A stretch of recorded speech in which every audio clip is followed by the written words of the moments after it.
a radio show every Monday. They ask me to do a coaching segment that's inspirational, energetic, leaves people with a message, and give them an action or two to do. Mm-hmm. I said, "Oh, this sounds really cool." Mm-hmm. What else? They said, "We want you to do all of that in 3 minutes." Yeah, Gloria? wow.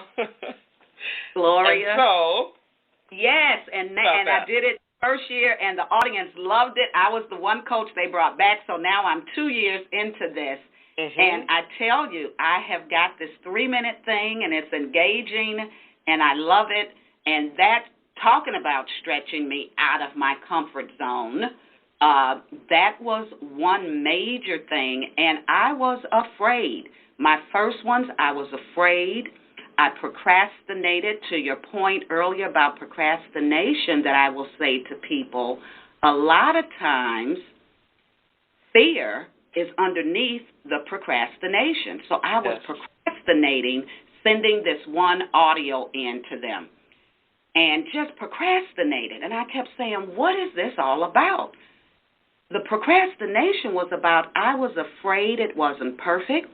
I was afraid it wasn't clear enough. I was afraid people wouldn't like it. I was afraid people wouldn't understand it.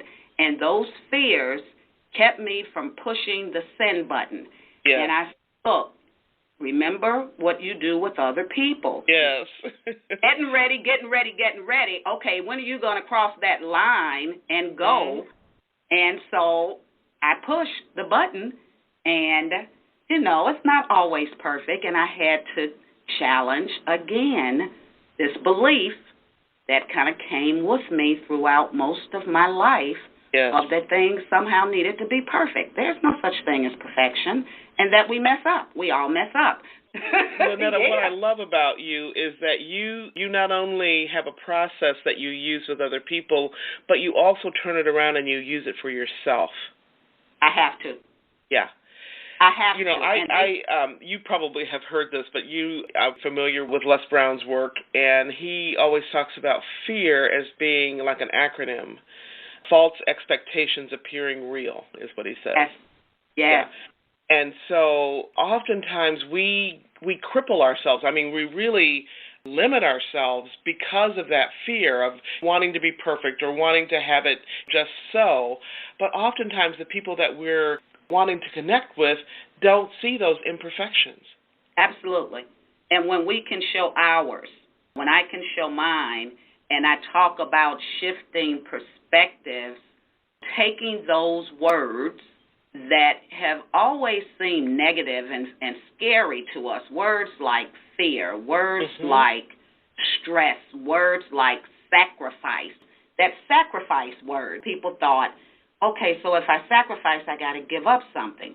Yes. So like Wes on one of my radio things, I used acronyms and turned them around and gave other words for fear, like the F stood for family and friends, the E for empowering, the A was for action to achieve results. So I played with the word fear, and then I played with the word freedom, and I took just the first 4 letters for free.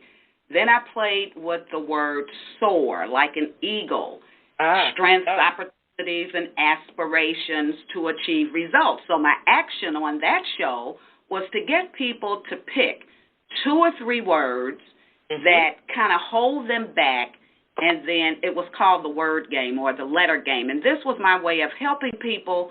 Let's take some of these words, take the letters in pain, and how can you shift those words to become something that will energize you, that you can look at pain differently. Maybe the P is power, and maybe the A is action, and maybe the I is inspire, and the N is no limits. I don't know. But that was the action for that show. So I do work a lot with people to take those things that hold them back, and let's shift how we look at them and talk about that. And it works. It really helps people. It really helps people. Words, like anything else, are energy, and I talk about words as having vitality and soul, and when we can shift them to have the energy that, like you said, is uplifting and inspiring, it can make all the difference in the world. And if we want people to dream big, you mentioned that earlier, it is sort of an inspirational type of a work. It's a motivational type of a work. So people are afraid sometimes to even say their dreams out loud. And I've got some women in my current 90-day personal growth program, and a couple of them, as they learn from each other, I might do a teaching lesson on the comfort zone or the terror barrier. A couple of them said in some of the work that we're doing together, it gave them permission. Sometimes people are looking for permission to say out loud and not be afraid we're going to shut them down. Yes. So now we're getting all kind of dreams from people there, and there's still fears and things that could hold them back, and we work through that. But they said, you just gave me permission to say what it is I want, and I'd like to kind of present that and see what that sounds like. I'm kind of practicing on you all, is what one lady said. And it was pretty phenomenal. That's amazing, and we all want a cloud of witnesses around us, and it helps to have people who, like you, Lonnetta, providing a safe, encouraging environment for people to talk about their dreams and to be supported by like-minded people, like-hearted people. Yeah. And I have a question for you. You talked a lot about the next generation and why it's your particular passion, Lonnetta. What are some of the needs that you have discovered of this generation? I mean, can you talk to us a little bit about what are their hopes and wishes and fears, even challenges? What motivates them? What are they curious about? What do they need? As I think about a couple of them and bring them to mind, support is one thing when we start out, and having someone who believes in them. They want to try something, and they may not have the connections, or they think they don't have the connections. They may not know how to get started. The opportunity to have something that they think, they'll come to me and say, I know you're going to think this is weird, but I want to do this. And when I can, accept it, it's not weird. It's what you want to do.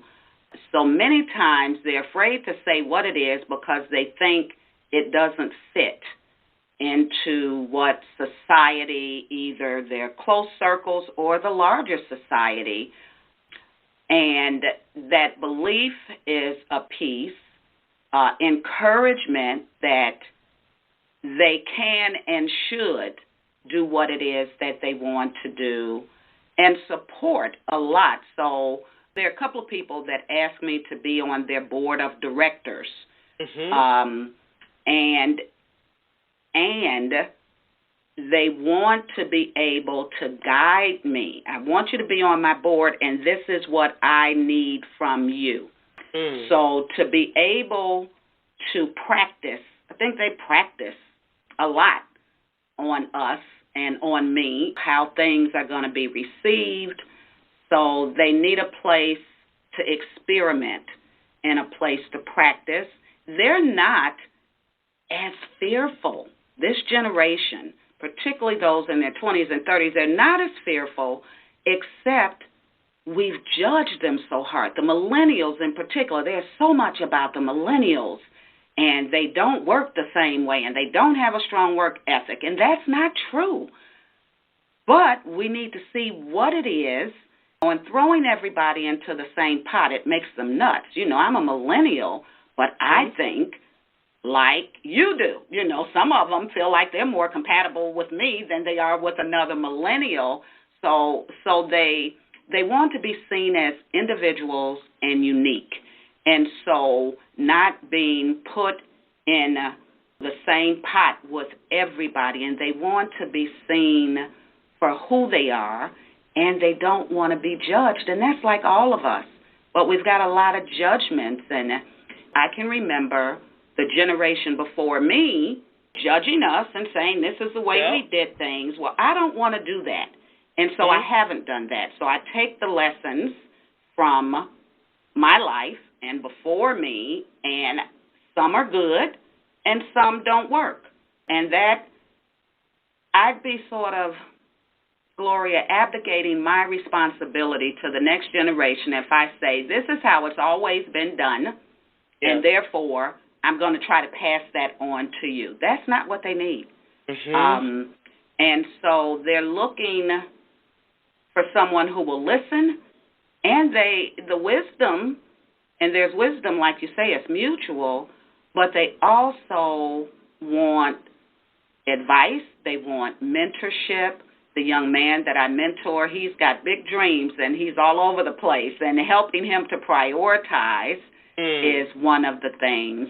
And the other thing, Gloria, that is a need for the next generation and even for our generation is helping people learn how to think.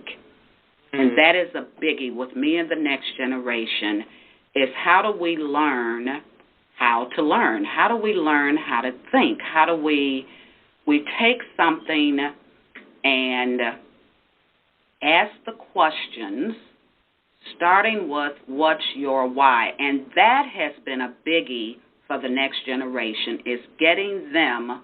They love Simon Sinek whenever I use his work. And surprisingly, to some, they love John Maxwell's work because John is so, it's sort of universal. When some of what they're looking for is in some of his lessons and some of his tips on how to connect with people and how to think and how to grow.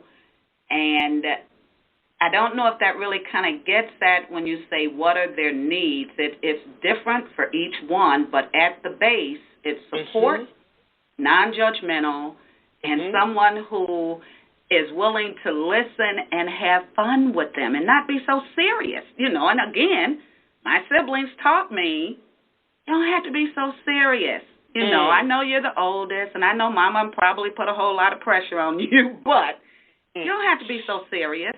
Learn how to laugh at yourself. And so they want somebody that can join with them and support them and let them take risk and be there. So when they want to take a risk, I may disagree with it, Gloria, but what I know is that as long as they're willing to take risk and be curious, that they will get to where they're going. And this thing about failure is a biggie for them.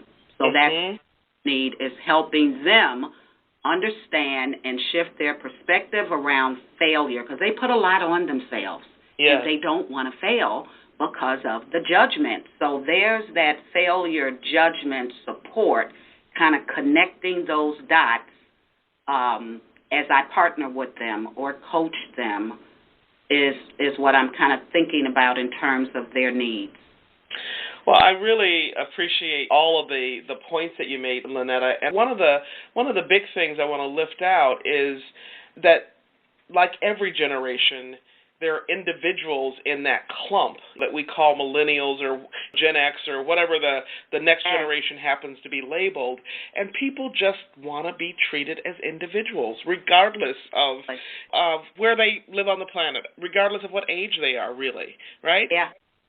Want pretty much the same things, to be listened to belong, to be supported, and to be encouraged. Yeah, and to be seen. You hit that nail right on the head, Gloria. To be seen as individuals. We spend a lot of time teaching cultural competence, and there's a body of work that I started studying and looking at, and it's cultural humility. Not cultural competence, but cultural humility, that essentially says that it is not about the group. It's not about from an ethnicity standpoint or a gender standpoint, that it's not about everyone in a particular group and how the group sees itself, but what about an individual in that group how do they see it around personal culture, what's in your culture. And then the other thing in the cultural humility area